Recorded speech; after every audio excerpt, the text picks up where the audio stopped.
여기서 이러시면 안 됩니다라는 상황이 딱 벌어졌습니다. 최정아 기자님. 네, 노숙인 무료 급식소에 한 모녀가 도착을 했습니다. 그런데 이 모녀가 고급 외제 차량을 타고 도착을 한 건데요. 네. 심지어 음식을 먹으려고 이 안에 들어오기까지 했습니다. 아하. 그리고 이 내용이 인터넷에 글이 올라오게 돼서 누리꾼들의 공분을 사고 있는데요. 네. 지난 12일 한 SNS입니다. 이탈리아 출신의 신부이자 나눔의 집 설립자인 김하종 신부가 이런 글을 쓴 건데요. 오늘은 아주 괴로운 날이다. 화가 나고 어이가 없는 일이 일어났기 때문이다. 라면서 글을 시작합니다. 흰색의 비싼 차 한 대가 성당에 왔다. 그리고 할머니와 아주머니가 내렸다. 이 두 사람은 태연하게 노숙인들 사이에 끼어들었다라고 글을 시작했습니다. 저 차량을 타고 왔다는 거예요. 이 어머니와 딸로 보이는 두 여성이 왔다는 거예요. 이 신부님이 지금 나눔의 집을 설립하신 분인데 저렇게 다짜고짜 고급 외제차에서 내리더니 무료 급식에 와서 급식을 받아서 밥을 먹으려 했다는 거예요. 일단 장현미 변호사님, 신부님의 이 반응은 어땠습니까? 당연히 신부님이 다가가서 여기서 이러시면 안 됩니다. 이런 취지로 설명을 했습니다. 왜냐하면 따님도 있으시고 이렇게 좋은 차량을 타고 다니는데 본인들이 도시락을 갖고 가게 되면 다른 진짜 노숙자분들이 식사를 못 하시게 될 수도 있다. 이렇게 조용히 타일러서 처음에는 보내려고 했나 봐요. 네. 그런데 이 모녀의 반응이 다소 황당했습니다. 여긴 공짜 밥 주는 곳 아니냐. 내가 공짜로 밥 먹으러 왔는데 무슨 문제냐. 이런 식으로 실랑이를 이제 벌였는데요.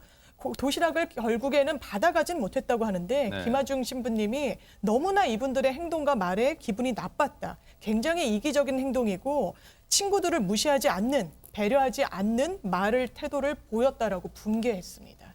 최진봉 교수님, 예.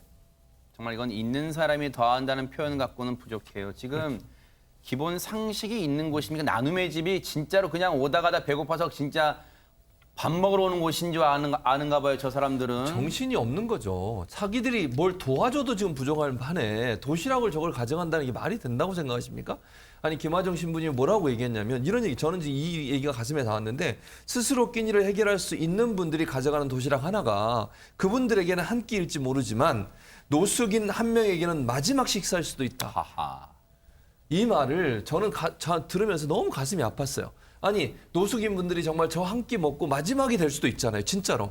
그런 밥을 자기들이 와서 가져가겠다고 뭐 그 고급차를 타고 와가지고 그런 행동을 하는 게 네. 저는 창피하기도 하고요. 저 김하정 신부님이 사실은 로마 그레고리오 대학에서 동양 철학 석사학위를 받고 한국의 매력에 빠져가지고 한국으로 오신 분이에요. 저 그래요? 한국인도 아니세요. 원래는. 근데 지금 물론 한국인이십니다. 2015년도에 이분이 나눔의 집 만드셔가지고 저렇게 봉사하는 모습에 법무부가 감동을 해서 한국 국적을 드렸어요. 아, 그렇군요. 그래서 한국인이 되신 거거든요. 그래서 이름도 김하정 신부님. 예, 신부로 이름을 바꿔. 원래는 아. 빈첸조라는 이름을 갖고 계세요. 아. 그러니까 외국인이 와서 어허. 우리나라의 어려운 사람 도와주겠다고 저렇게 열심히 뛰고 있는데 네. 그걸 도와주고 격려하지는 못할 망정 와서 그거 뺏어가겠다고 하는 이런 생각을 갖고 있는 사람들이 있다고 하니까 정말 화가 머리끝까지 나고요. 저런 사람들은 대체 무슨 생각을 하고 저런 고급 외제차를 타고 다니는지 모르겠어요. 아니 그렇게 밥 먹을 게 없으면 차 팔아서 그거 갖고 사드시면 되잖아요. 아니 이런 식으로 하는 것이 과연 저분의 눈에 봤을 때 우리 한국에 대한 이미지가 어떻게 되겠습니까? 그리고 정말 어려운 사람들을 위해서 힘들게 운영하고 있어요. 나눔의 집이. 네. 그렇다고 하면 도와주진 못할 망정 거기 가서 그런 행동을 하는 것은요. 저분에게 더 큰 상처를 주는 행동이라는 꼭 명심하셨으면 좋겠습니다. 저 사진 한 장이지만요. 지금 폭발적인 반응들이 나오고 있습니다. 박성배 변호사님. 이 글이 인터넷 커뮤니티와 SNS에 고급 외제차 타고 노숙자 무료 급식소에 밥 얻어먹으러 온 사람이라는 제목으로 확산되면서 누리꾼들이 분노하고 있습니다. 염치가 없다. 밥값 아껴서 고급 외제차 산다. 기름값은 있으신지 등 비판 일색입니다. 저 고급 외제차를 타고 오셨던 모녀분들은 아마 여러 군데서 방송 나가는 것도 보셨고 인터넷상의 반응도 보셨을 거예요. 100번 양보해서요. 누구나 한 번은 실수할 수 있습니다. 살아가면서. 그렇다면 다시 저곳 나눔의 집을 방문해 보세요. 이번에는요. 때를 써서 그 도시락을 받아가겠다는 때를 쓰지 말고요. 신부님, 저희가 참여하는 뜻에서 배식 봉사를 제 딸과 제가 하면 어떨까요? 이런 제안을 한번 해보시기를 간곡히 권해봅니다. 꼭 그런 소식이 들려오길 기대를 해보도록 하겠습니다. 주말 사이에 코로나19 확산세가 심상치 않아서 많이들 마음 졸이셨을 것 같습니다. 박성배 변호사님. 이 국내 코로나19 3차 대유행이 지속되는 가운데 오늘 14일 0시 기준 신규 확진자 수가 718명을 기록했습니다. 어제 13일 0시 기준 신규 확진자 수가 1,030명을 기록하면서 국내에서 코로나19 확진자가 나온 이래 처음으로 1,000명대에 접어들었는데요. 많은 분들이 놀라셨을 것 같습니다. 오늘 신규 확진자 수는 700명대를 기록했지만 코로나19 확산세가 꺾였다고 평가할 수는 없습니다. 평일 대비 검사자 수가 상당히 줄어들었고요. 이 코로나19 확진자 발생 양태를 보면 일상 감염 외에도 그동안 잠잠하던 종교시설, 요양원에 집단 감염이 속출하고 있습니다. 더군다나 바이러스 생존 가능성이 높은 겨울철로 접어들면서 확진자 규모는 언제든지 커질 수 있는 상황입니다. 확진자가 1,000명을 돌파하면서요. 지금 많은 분들이 걱정하고 있고 방역 당국에서도 거리두기 3단계 격상 고민하고 있고 문재인 대통령도 지금 심각성을 얘기하고 있습니다. 그 얘기 한번 들어보시고 이어가 보도록 하겠습니다. 사회적 거리두기를 3단계로 높이는 것은 마지막 수단입니다. 중대본에서는 그 경우까지 대비하여 사전에 준비를 철저히 하고 불가피하다고 판단될 경우 과감하게 결단해 주기 바랍니다. 3단계는 우리가 선택할 수 있는 최후의 보루이며 그 효과에 대한 확신과 사회적 공감대가 있어야 하기 때문에 신중한 검토가 필요합니다. 장윤미 변호사님, 정세균 총리 얘기에서도 3단계 격상은 최후의 보루라는 표현이 있듯이 이게 쉽게 결정할 수 있는 사안은 아닌 것 같습니다. 그렇습니다. 말씀하신 대로 그야말로 최후의 보루고 문 대통령이 이야기한 것처럼 마지막 수단으로 강구돼야 되는 겁니다. 왜냐하면 3단계 격상 조치가 이뤄지면 사실상 경제가 마비됩니다. 셧다운 조치가 내려지기 때문에 상당히 경제는 더 얼어붙을 수밖에 없고요. 네. 하지만 전문가들은 아니다. 이런 추세가 계속되면 사실 일일 확진자가 3,000명이 나올 수도 있다. 그러기 전에 빨리 선제적으로 3단계 격상 조치를 해야 된다. 이런 의견을 내놓고 있습니다. 네. 이에 따라서 정세균 총리는요. 오늘 회의를 주재하면서 여러 곳의 의견들을 지금 취합하고 있다. 전문가 집단 또 지자체 각 부처의 의견을 모으고 있고 조만간 어떤 그 결론은 낼 것이다. 하지만 최후의 보루가 될 수밖에 없다는 점, 3단계 조치에는 신중해야 된다는 점을 재차 강조를 하면서 네. 국민들이 적극적으로 참여하는 참여 방역에 강조점을 뒀습니다. 들으신 것처럼 3단계, 거리두기 3단계 격상은 정말 신중하게 결정해야 할 사안이지만요. 제일 무서운 게 뭔지 아세요? 지금 시점에서 에이, 설마 3단계 하겠어? 이런 방심이 절대 금물입니다. 최정화 기자님, 만약에 3단계 거리두기 격상이 이루어진다면 우리 생활에는 어떤 변화가 당장 생기게 되는 겁니까? 네, 일단 가장 가벼운 부분부터 살펴보겠습니다. 당연히 10인 이상, 10명 이상의 모임이랑 행사는 전면 중단이 되고요. 또 의료기관 등 이런 필수 시설을 제외한 모든 다중이용 시설의 그 운영이 중지가 됩니다. 이 말인즉슨 무엇이냐? 일단 결혼식장이라던가 네. 영화관이라던가 PC방이라던가 공연장, 오락실, 놀이공원, 미용실, 백화점 등은 지금까지는 저희가 영업시설의 이 그 인원이라던가 영업시간 등의 제한을 걸고 운영이 가능했었어요. 9시까지는 괜찮다 이렇게 얘기를 했었는데 이 모든 것이 일단 중지가 됩니다. 아예 문을 못 여는 거예요? 네, 아예 문을 닫아야 하는 상황이 오는 거고요. 그리고 식당 같은 경우에는 현재와 마찬가지로 9시까지 영업은 할 수 있는데 일단 이 식사 인원이 8제곱미터당 한 명으로 아주 크게 제한이 되는 거예요. 이걸 좀 예를 들어 널찍널 띄엄띄엄 앉아야 한다는 얘기잖아요. 네, 그렇다면 근데 이게 좀 크게 예를 들면 60명이 들어갈 수 있었던 식당이다. 근데 이 식당에 지금은 3단계가 된다면 10명 밖에 들어갈 수 없는 그런 상황이 됩니다. 네. 그리고 관중 경기로 이제 이용이 되던 스포츠 경기는요, 아예 중단이 되고요. 20명까지 입장이 허용되었었던 이 종교시설 같은 경우도 무조건 1인 영상 예배만 가능해집니다. 네. 학교 같은 경우도 걱정이 많으실 텐데 모든 수업이 원격 수업으로 전환이 됩니다. 이 3단계 같은 경우에는요, 전국 단위의 조치죠. 그래서 개별 지방자치단체 차원의 이 단계 조정은 불가능합니다. 그야말로 최진봉 교수님, 예. 3단계가 되면 정말 전국이 대한민국이 올스톱하는 상황이 됩니다. 이렇게 되면은 가장 이 걱정되는 부분이 물론 모든 분야, 모든 국민의 다 지금 생활이 다 걱정됩니다만 최전선에 계신 생활 최전선에 있는 자영업자, 소상공인들 정말 타격이 클 것 같습니다. 그럼요. 그럴 수밖에 없어요. 2.5단계, 지금 우리가 2.5단계를 하지 않습니까? 2.5단계에서 약 13만 개의 가게들이 문을 닫게 돼요. 아, 그래요? 그런데 이게 3단계로 올라가잖아요. 50만 개 이상이 됩니다.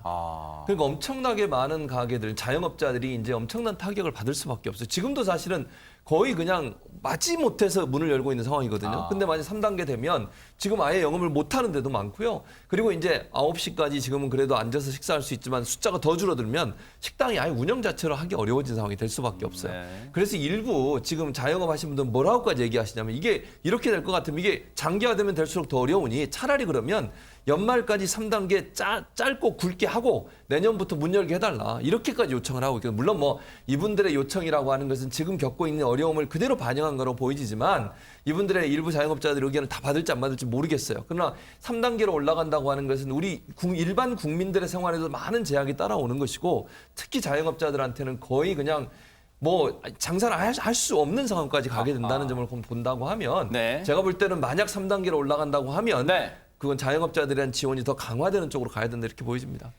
이러지도 못하고 저러지도 못하는 자영업자분들의 참담한 심정 한번 들어보시고 이어가 보도록 하겠습니다. 문을 여는 것도 그냥 문 닫아버리면 영원히 닫아버릴 것 같아서 여는데 아예 3단계 해서 확실하게 잡았으면 좋겠어요. 확실하게 잡는 게 더 경제도 빨리 일어날 것 같아요.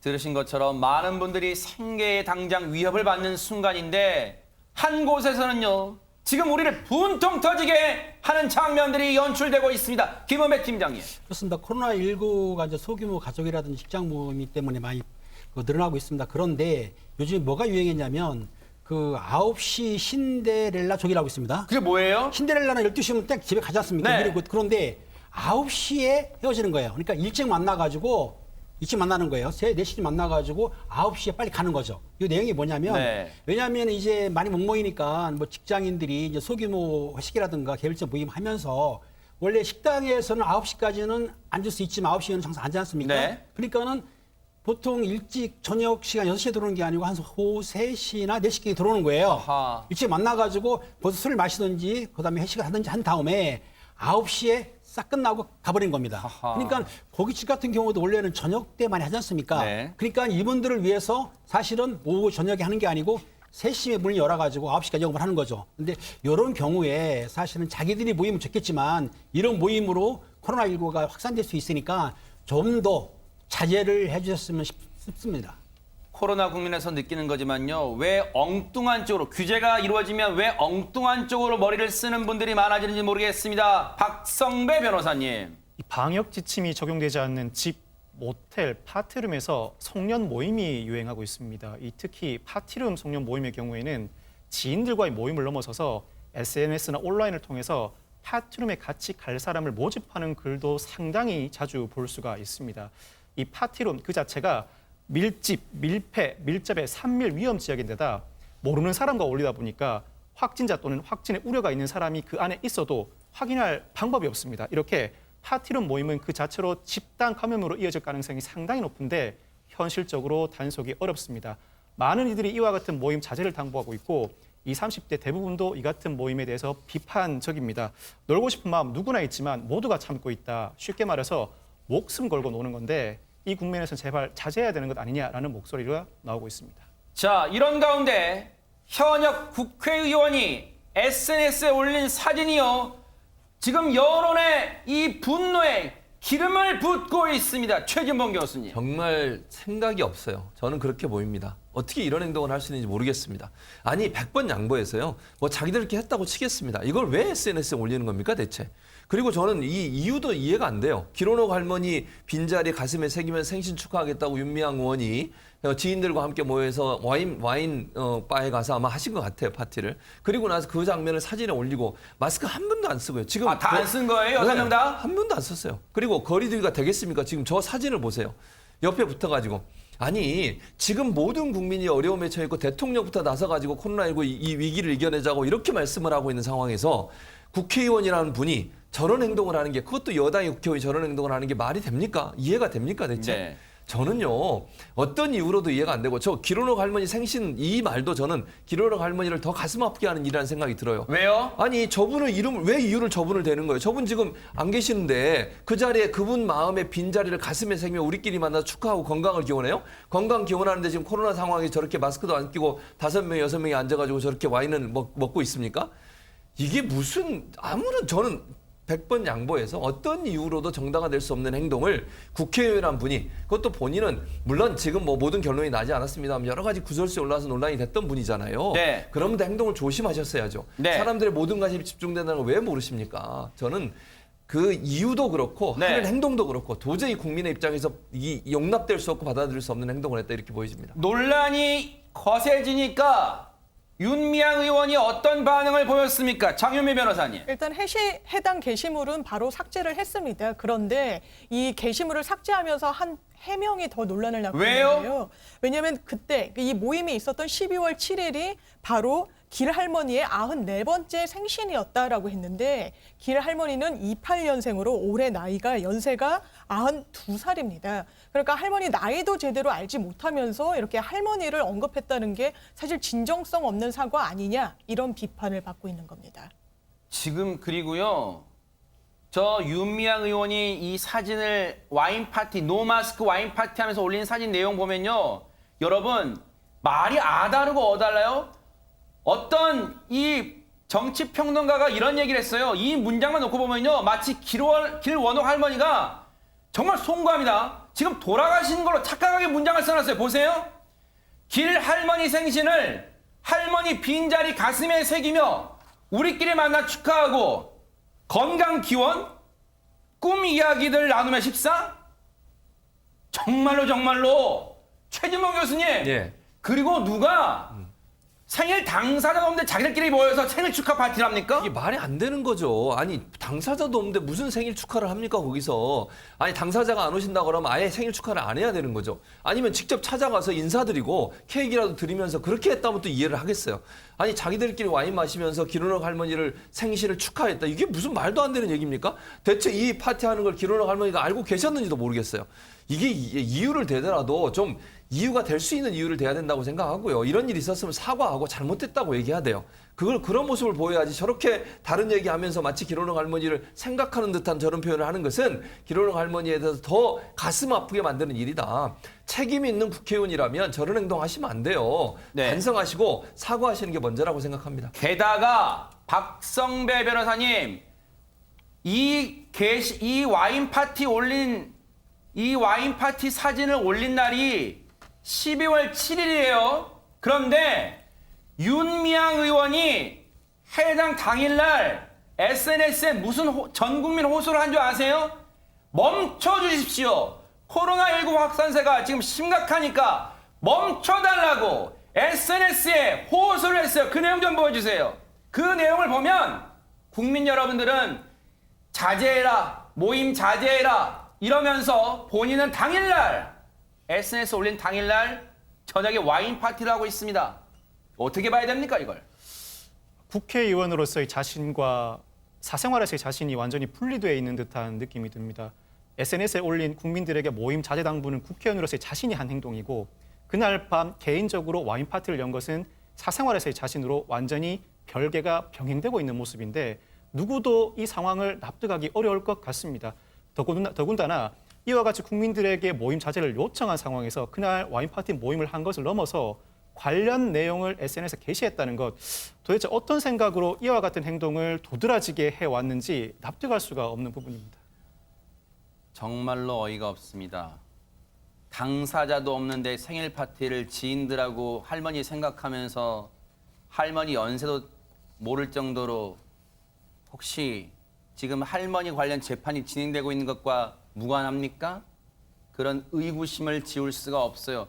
그런데 분노를 일으키는 사람들은 또 있습니다. 최정아 기자님. 네, 한 20대 이야기입니다. 코로나 확진자와 이제 접촉을 했기 때문에 자가격리를 하세요라는 안내를 받은 20대인데요. 이 안내를 받은 20대 9월 5일까지는 집에서 자가격리를 해야 되는 상황이었습니다. 그런데 이 자가격리 기간이었던 9월 2일, 그러니까 마치는 것이 아직 3일 정도 남아있는 시간이죠. 이때 밤 10시부터 3일 오전 6시까지 자가격리 지정 장소를 이탈을 합니다. 그런데 이 이유가 예를 들어서 명분이 제가 몸이 너무 아팠다, 가족이 너무 아팠다 이 정도의 명분도 아니에요. 단지 답답하다. 답답해서 나갔다고 합니다. 지인을 만나기 위해서 나간 장소가 커피숍, 술집, 모텔이었다라고 얘기를 하니까 정말 참 말하면서도 어이가 없는 소식이네요. 20대면 성인인데 왜 이렇게 아직도 철이 없는 행동을 할까? 정말 이해가 안 됩니다. 그럼 국민을 위험에 빠뜨리는 행동이잖아요. 그런데 이렇게 방역 수칙을 어기는 사람이 나타나는 바람에 지금 코로나19가 종식되는 날은 그만큼 멀어질 수밖에 없어요. 정은경 관리청장의 얘기 한번 들어보시고 이어가 보도록 하겠습니다. 12월 13일 기준으로 저희가 산출을 해본 결과는 재생산 지수가 한 1.28 정도로 보고 있습니다. 그리고 환자 수를 좀 추계를 해보면 한 950명에서 한 1200명 사이의 환자가 발생할 걸로 예측을 하고 있습니다. 하지만 사회적 거리두기를 철저하게 준수하느냐에 따라서 환자 수가 결정이 될 걸로 보고 있고 그런 점에서 최선을 다하겠습니다. 자, 정말로 우리가 경각심을 가져야 됩니다. 이 1200명 정도도 환자가 나올 수 있다는 거예요. 그리고 일각에서는 또 전문가들은 3000명까지 환자가 나올 수 있다고 지금 예견하고 있습니다. 지금 경각심을 절대 늦춰서는 안 되는데 주말 사이에 또 우리의 눈을 휘둥그레한 그렇게 만든 사건이 있었습니다. 바로 최정아 기자님, 이름 세 글자가 누굽니까? 네, 김기덕 영화 감독입니다. 저도 주말에 참 깜짝 놀란 소식이었었는데요. 지난 11일 유럽 발트 삼국 중 하나인 라트비아에서 김기덕 감독이 코로나19 치료 중 사망을 했다라는 소식이 전해졌습니다. 러시아 타스 통신에서는요, 김기덕 감독이 11일 새벽 라트비아 현지 병원에서 코로나19로 숨졌다라고 보도를 했습니다. 정말로 이 김기덕 감독이 한때는 이 영화계에 수많은 해외 국제 영화제에서 수상도 하면서 많은 주목을 받았었는데 라트비아는 그럼 최정아 기자님 왜 그럼 김기덕 감독이 왜 간 거예요 그동안? 네, 일단 그 시작점을 알아야 하는데요. 일단 김기덕 감독 같은 경우에는 미투 사건이 있었죠. 미투 논란 이후에 지인들에게 한국에 대한 미련이 없다라고 사실은 이야기를 했었던 걸 제가 취재 결과 알게 됐고요. 네. 그 이후에 뭐 한국에서 이혼도 있었고 여러 가지 좀 자신의 주변을 정리하는 모습을 보여왔습니다. 그리고 지난달 20일이죠. 아무래도 해외에서 좀 명망이 높은 감독이기 때문에 해외에서 활동하는 것을 주력으로 생각을 하고 있었던 것 같아요. 그래서 영주권을 얻기 위해서 라트비아에 도착을 20일에 합니다. 네. 평소 친분이 있었던 이 비탈리만스키 감독과 만나기로 하고 이곳에 간 것이었는데요. 네. 그런데 이달 5일에 연락이 되고 더 이상 연락이 되지 않았었던 거죠. 그리고 네. 11일 새벽 1시 20분에 한 병원에서 사망을 하게 되는데 이 만스키 감독이 수소문 끝에 그 나라에 아무래도 아는 사람이 없지 않습니까? 그래서 이 감독이 수소문 끝에 김기덕 감독이 어디에 있는지 알아냈고 코로나 합병증으로 숨진 것을 확인을 했습니다. 네. 그리고 제가 이 뉴스 지금 현재 방송 들어오기 전에 김기덕 감독 측근과 통화를 한번 네. 해봤는데요. 일단 연락 두절이 5일이라고 했지 않습니까? 그런데 3일 정도에 그러니까 연락 두절이 되기 이틀 전에 이 지인이라는 분이 연락이 됐었대요. 근데 연락이 됐는데 김기덕 감독이 굉장히 힘이 없는 그 모바일 메신저로 지금 열이 나고 너무너무 아프다라고 한국에 있는 지인에게 좀 이야기를 했다라고 합니다. 네. 외로운 마음을 한국에 있는 지인에게 얘기를 했었던 것 같은데요. 이후에 이런 소식이 전해지게 돼서 사람들이 굉장히 많이 놀라기도 했습니다.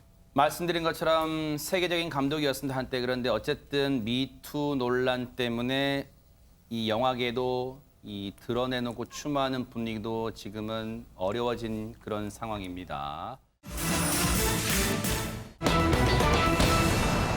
12년 만에 세상 밖으로 나온 아동 성범죄자 조두순 출소했습니다. 출소 당일날 모습 한번 저희가 영상으로 꾸며봤습니다. 한번 보시고 이어가 보도록 하겠습니다.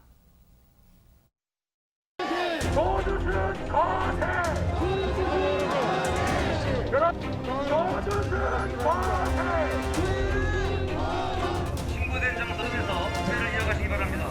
당신 이야기해봐요.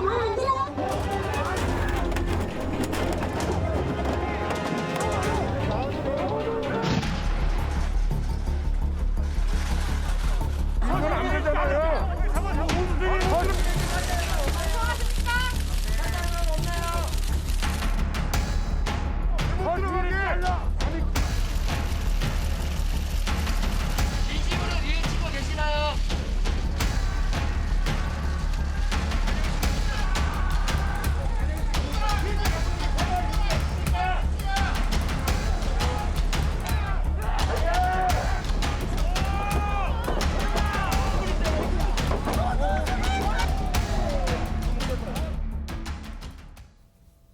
출소 때 모습, 그리고 안산에 있는 보호관찰소에 도착했던 이후의 모습도 그야말로 아수라장이었습니다. 한마디로 박성배 변호사님. 겉으로 보기엔 조두순 상당히 덤덤해 보이는데요. 매우 놀랐을 겁니다. 조두순 출소 전에 이미 자신의 출소를 막아달라는 요청과 여전히 자신을 비판하는 목소리가 높다는 것 알고 있었을 겁니다. 언론 보도와 교도관을 통해 그 내용을 전달받았을 텐데 전해 들어 형성된 인식과 실제 경험은 큰 차이가 있을 수밖에 없습니다. 실제로 이 보호관찰관에 따르면 조두순이 교도소에서 보호관찰소로 이동하는 차 안에서 이렇게 사람들이 많이 모일 줄, 분위기가 이 정도일 줄은 미처 몰랐다고 진술한 것으로 알려지고 있습니다.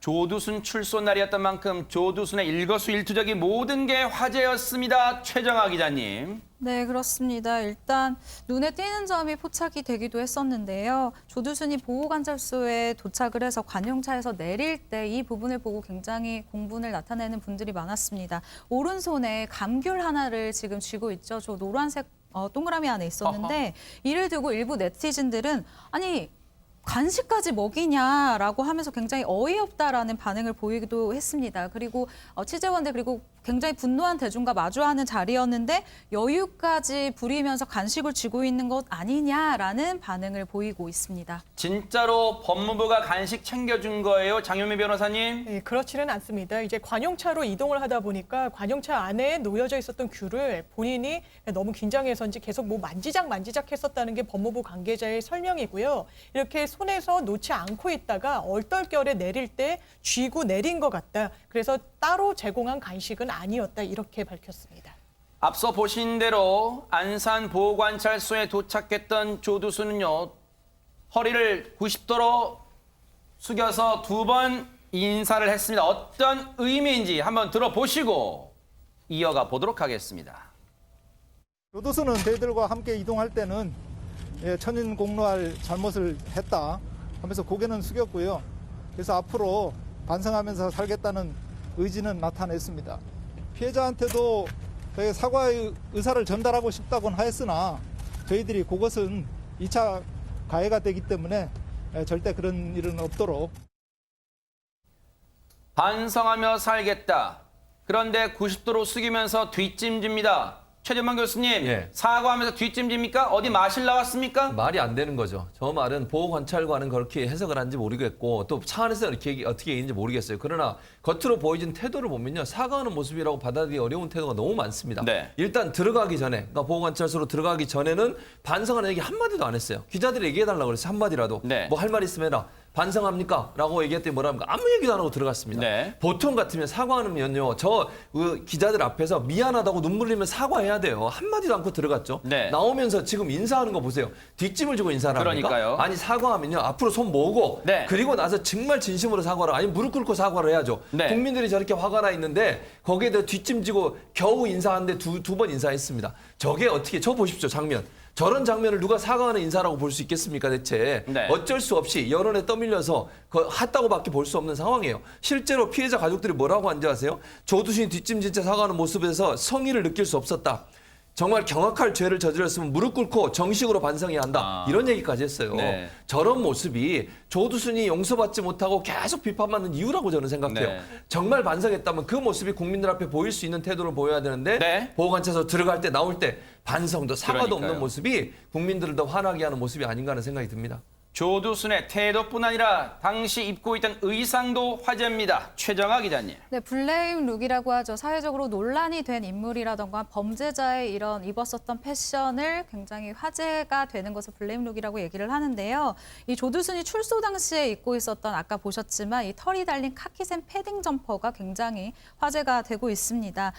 근데 이전에도 이 블레임 룩이 화제를 모았었던 적이 있는데 99년도에는 탈옥수 신창원이 검거될 때 입었었던 옷 아직까지 기억하시는 분들이 많으실 거예요. 맞아요. 네. 굉장히 화려한 패턴의 저 명품 브랜드 티셔츠였는데 이게 동대문 의류시장 등에서 복제품이 정말 대량으로 생산돼서 판매가 될 정도로 전국적으로 큰 인기를 얻었다고 합니다. 그리고 네. 신창원이 입었었던 저 티셔츠는 복제품으로 알려져 있고요. 네. 그리고 2000년도에는 로비스트 린다 김이 쓰고 나왔었던 명품 선글라스가 굉장히 많은 화제를 모으기도 했습니다. 그리고 2016년이죠. 국정농단 의혹으로 검찰에 출석을 했었던 이 최순실 씨가 네. 굉장히 많은 취재진들을 뚫고 지나가느라 신발 한쪽이 벗겨진 적이 그랬었죠. 있었어요. 근데 이 신발이 찍혔는데 그 안에 브랜드 이 로고가 딱 찍혀 있어서 이 부분도 굉장히 많은 분들이 관심을 가지고 지켜본 적이 있었습니다. 네. 해당 업체도 저 블레임룩 논란에 곤혹스러울 것 같습니다. 장유미 변호사님. 그렇습니다. 엄청나게 당황스럽겠죠. 이 범죄자 천인공노할 범죄를 저지른 조두순이 이 옷을 입고 나서 옷이 주목을 받다 보니까 업체 관계자는 정중하게 언론사에 요청을 했습니다. 이 해당 로고를 아예 화면에서 지워주거나 아니면 모자이크 처리를 해주기를 요청을 하면서요. 우리 브랜드가 사실 국민들이랑 상당히 교감을 많이 하고 소통을 하는 브랜드로 알려져 있는데 네. 이런 곳에 이제 휘말리가 돼서 대단히 안타깝다는 입장을 내놨습니다. 네. 그런데 지금 저 두터운 패딩을 입고 출소한 조두순 지금은 아내가 먼저 마련한 거처에서 지금 아내와 함께 주거지에 머물고 있을 텐데 조두순의 이런 면을 뻔뻔하다고 봐야 됩니까? 어떻게 봐야 됩니까? 박성배 변호사님. 법무부의 2009년 조두순을 조사한 자료에 따르면 당시 법무부가 문장 완성 검사를 실시했는데요. 이 검사 문항 46번에 무엇보다도 좋지 않게 여기는 것은 이라는 물음에 조두순이 가정의 행복을 짓밟는 모든 것들이라고 답변합니다. 네. 이어서 결혼 생활에 대한 나의 생각은 이라는 물음에 참 행복감을 느낀다라고 답변을 하고요. 우리 가족이 나에 대해서라는 물음에는 참 좋게 생각을 한다라고 답변을 합니다. 이 아하. 검사에 따르면 조두순은 자신의 가정을 지키는 것에 큰 의미를 둔 사람으로 분석됐습니다. 아니 김은배 팀장님, 극악무도한 범죄, 천인공노할 범죄로 남의 가정은 이렇게 풍비박상 내놓고 제일 싫어하는 게 가정의 행복을 짓밟는 모든 것들, 어떻게 이걸 받아들여야 됩니까? 국민과 시청자분들은. 그렇습니다. 이제 흉악하고 잔이 무도한 사람인데요. 자기의 그 이기주의 극치라고 볼 수가 있습니다. 왜냐하면 자기의 가정은 소중하고 남의 가정을 파괴하는 것은 말이 안 되지 않습니까? 그런데 남의 가정을 저렇게 파괴시켜 놓고 더군다나 그 어린아이를 그리고 자기 가정은 소중하다 이런 거 보게 되면은 정말로 이기심이 많은 사람이기 때문에 저런 그 조두순 같은 경우는 사실 격리를 시켜야 되는데 못 시키고 있지 않습니까? 참 뻔뻔하다고밖에 할 수가 없습니다. 조두순은요, 과거 전과도 많지만 당시 범죄가 이 초범이 아니었어요. 그런데 조두순은 술에 취한 상태에서 범죄를 저지른 경우가 많았습니다. 조두순 사건 당시 이 조두순을 프로파일링했던 전문가 얘기 들어보시고 이어가 보도록 하겠습니다. 1차적으로는 기존에 지금 이 사건 이전에 있었던 여러 가지 사건들이 술과 굉장히 많은 관련들을 갖고 있고요. 네.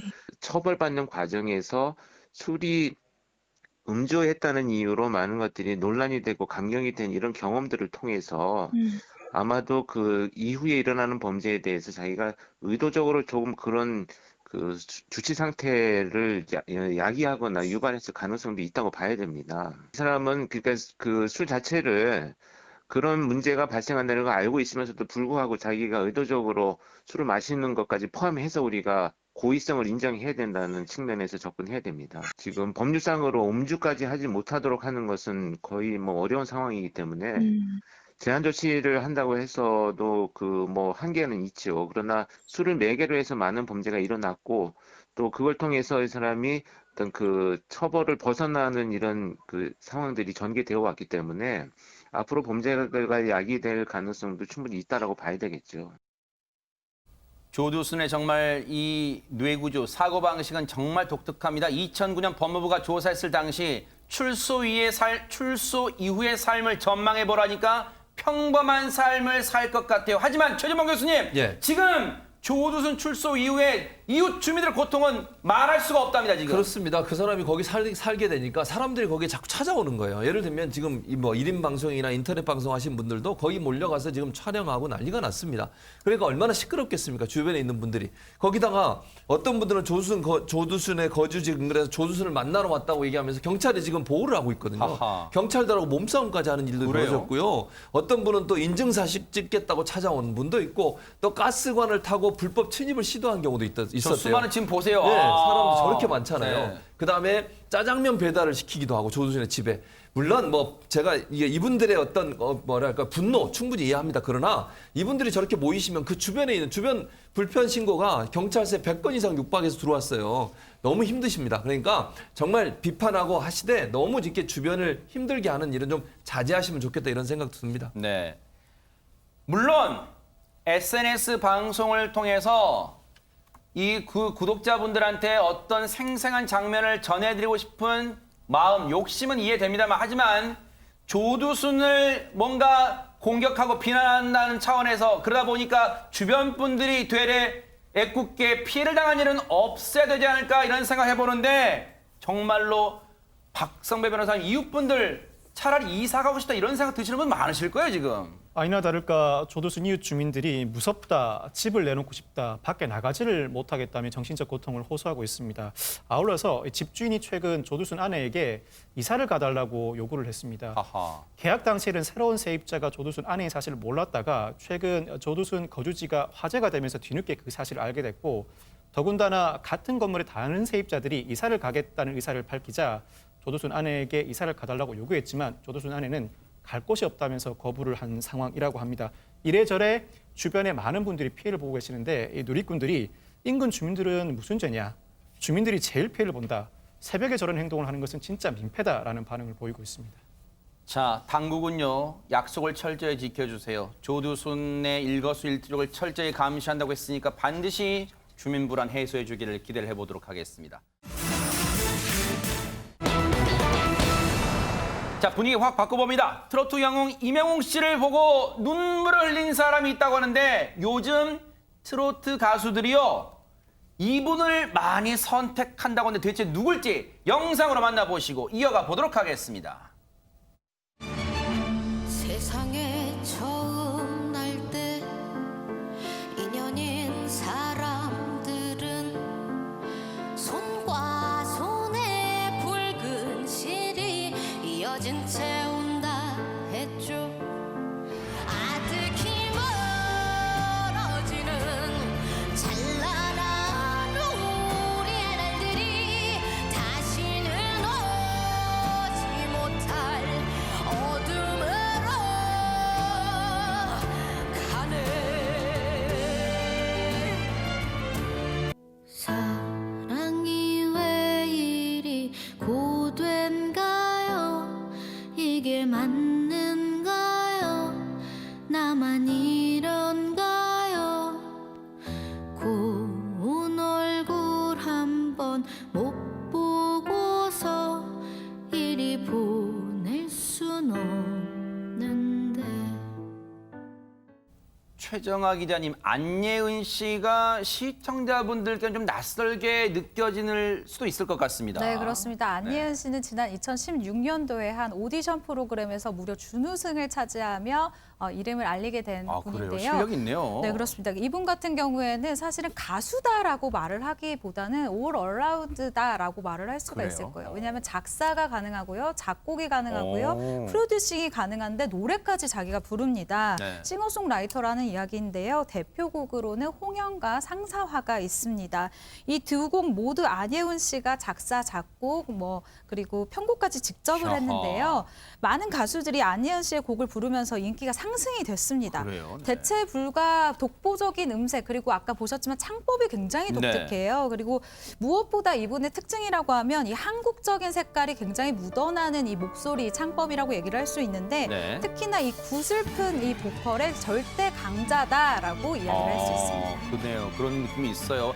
그런데 안예은 씨가 이명웅 씨를 보면서 눈물을 흘렸다는 게 대체 대관절 무슨 얘기입니까? 김은배 팀장님. 안예은 씨가 이제 싱어송라이터로 작곡하고 하는 사람 하는 분인데요.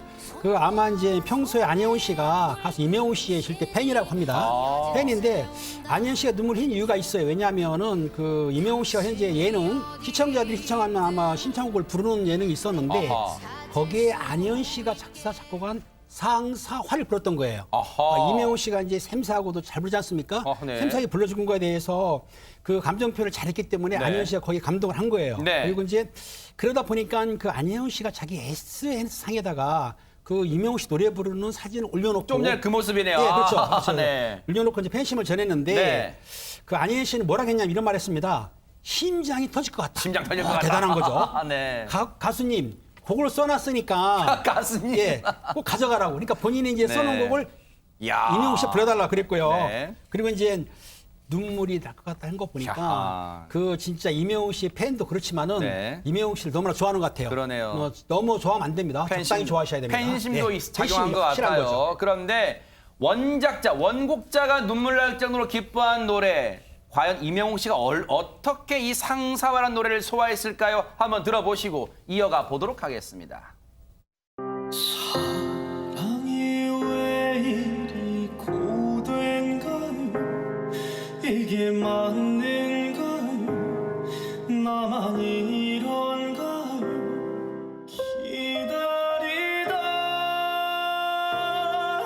몸이 오고 있는데 이리 나를 떠나오 긴긴 겨울이 모두 지났는데 왜 나를 떠나가오. 두 사람의 같은 노래가 이 색다른 느낌인데 아니 장유민 변호사님 두 사람이 이참에 듀엣하면 더 어울리지 않을까 생각도 들어요. 예, 그랬으면 좋겠죠. 왜냐하면 본인의 음색을 얼마나 이렇게 연구를 했는지 본인이 무명일 때 개인 유튜브 방송에 이 곡을 올려서 200만 접속자가 이제 좋아요를 눌렀던 겁니다. 네. 이 시청을 했던 건데 그때 또 안예은 씨가 바로 너무 감사하다. 내 노래를 이렇게 잘 소화해줘서 너무 고맙다. 이렇게 댓글을 달기도 했고 네. 이 댓글을 또 고정창에 띄워놔서 두 사람이 살짝 훈훈한 분위기가 연출됐는데요. 네. 실제로 안예은 씨가 임영웅 씨를 위한 곡까지 준비를 해놨습니다. 아, 그래요? 바로 윤무라는 곡을 작곡했는데 네. 이게 좀 안타깝게도 임영웅 씨 측에서 연락이 잘 되지가 않았나 봐요. 네. 그래서 지금은 안예은 씨의 신곡으로 발표가 된 상황인데 네. 안예은 씨는 임영웅 씨가 연락만 주면 바로 이 곡을 다시 10분 만에 재조정해서 드리겠다. 이렇게 약속을 했고 네. 이명웅 가수님과 음악 작업을 너무너무 하고 싶다라고 밝혔습니다. 헌정곡 이런 얘기 나올 수 있을 것 같습니다. 근데 네. 최진봉 교수님 이명웅 씨 입장에서는요.